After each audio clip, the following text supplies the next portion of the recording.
We order food, we track packages, and we watch a little dot move across a map. We assume that because we hold the phone, we control the transaction. But these platforms rely on information asymmetry. The apps give us the illusion of looking through a one-way mirror, all while silently gathering a massive trove of intimate data about our daily routines. That quiet collection becomes a severe problem when the mirror breaks. Imagine sitting at home on a random Tuesday. You haven't ordered dinner. You aren't expecting a package. Then at 8:15 p.m., your phone buzzes with an alert. Your order is on the way. It's easy to dismiss a stray notification until you read the details. The order has your exact name. It has your precise address that IT even includes your personal delivery instruction. Leave at the door. This represents a deliberate inversion of the system meant to serve the user. This is proof that the platform has been turned into a targeting tool. Opening the live map reveals a driver actively moving toward the house. Confusion turns into dread when you watch the dot navigate. Every turn is perfectly accurate. The movement is confident, indicating a driver who already knows the route and doesn't need to rely on GPS. Then the order-arrived notification triggers. You freeze and check the security camera, ignoring the front door. A digital dot on a screen has materialized into a physical entity, standing many inches away on the other side of a locked door. Through the camera, you see a delivery driver walking up the path. He is empty-handed. No food, no package. He doesn't knock. He doesn't ring the doorbell. He simply stands silently on the porch, staring at the door as if waiting for a specific event to trigger. After 20 seconds, he speaks softly enough for the camera microphone to pick it up. He says, "Hey, I know you're home." This diagram shows the architecture of digital read receipts within a delivery app.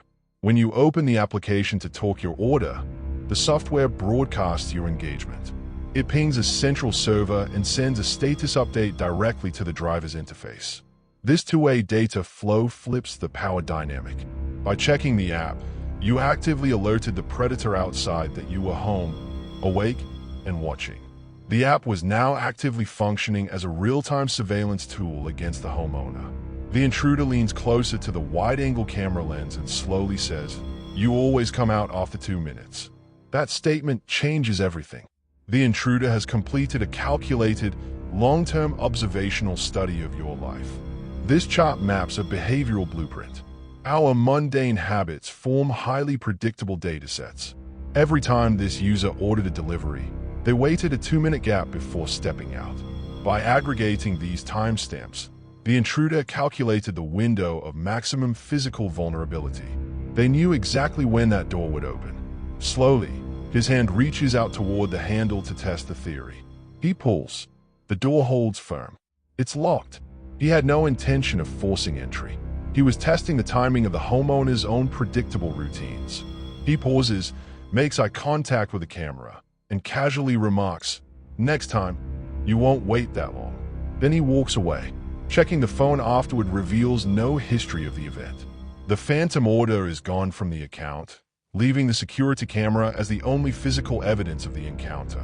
Standard security measures, like deleting the apps, changing your passwords, or upgrading your locks, offer no protection against this specific type of threat. This is routine exploitation. The ultimate vulnerability lies in the unchangeable rhythm of our daily lives. A week later, the silence is broken. A text message arrives on the phone from an unknown number. It simply reads, "1 minute tonight."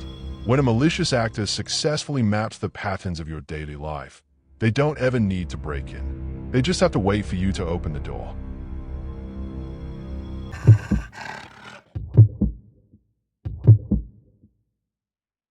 We invite complete strangers to our homes every day.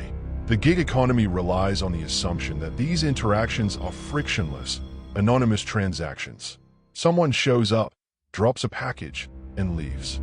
For one user, this transaction followed an entirely predictable routine. Every night, dinner was ordered around 9:40 p.m. after work.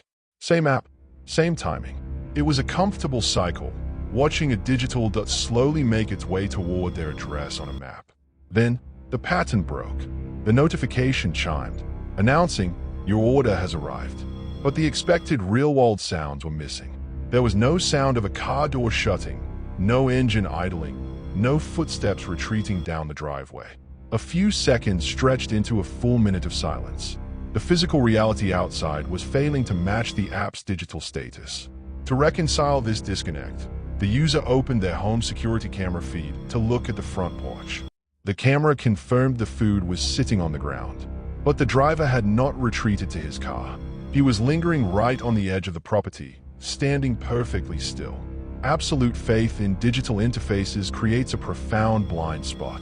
We assume the physical event concludes exactly when the app tells us it does, often ignoring the tangible physical presence still standing quietly outside our front door.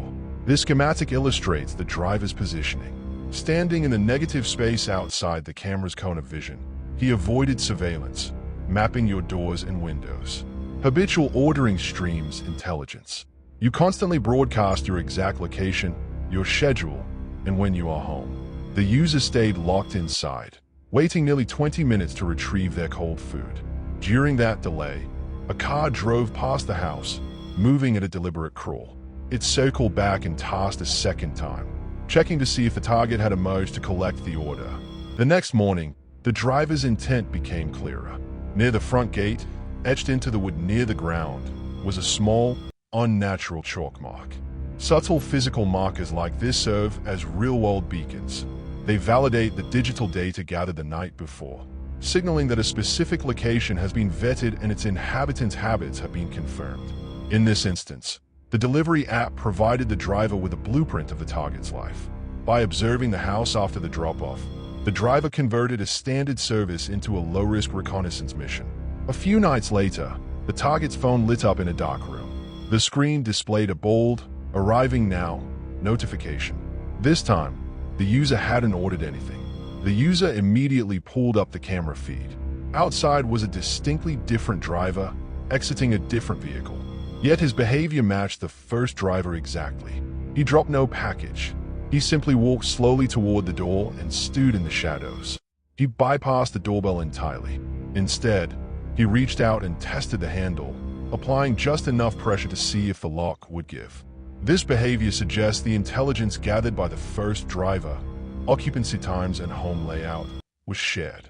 The app's digital schedule and physical chalk mark align perfectly.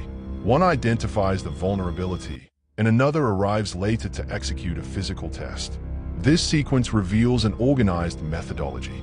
It suggests a system where the built-in anonymity and access provided by the gig economy are weaponized by groups, rather than just a single individual. The lock held, and the second driver walked away. But the target's feeling of safety was permanently altered. Every passing car slowing down became a potential threat, and every notification triggered an immediate check of the security cameras.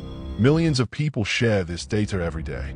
We trite privacy for convenience, broadcasting our exact coordinates, our dietary preferences, and our guaranteed hours at home. We often operate with a dangerous assumption that the physical risk ends the moment the order is dropped. We see the transaction as complete, even when the person on our doorstep is still looking for an opening. Historically, a burglar had to spend weeks watching a house to learn a victim's habits. Now, by maintaining rigid schedules and ordering through these apps, we provide that same surveillance data for free. We map our own lives for anyone with an app and an intent. The most effective defense is breaking your own patterns. You might assume the person on your porch is there to deliver a meal, but they may actually be there to learn your life.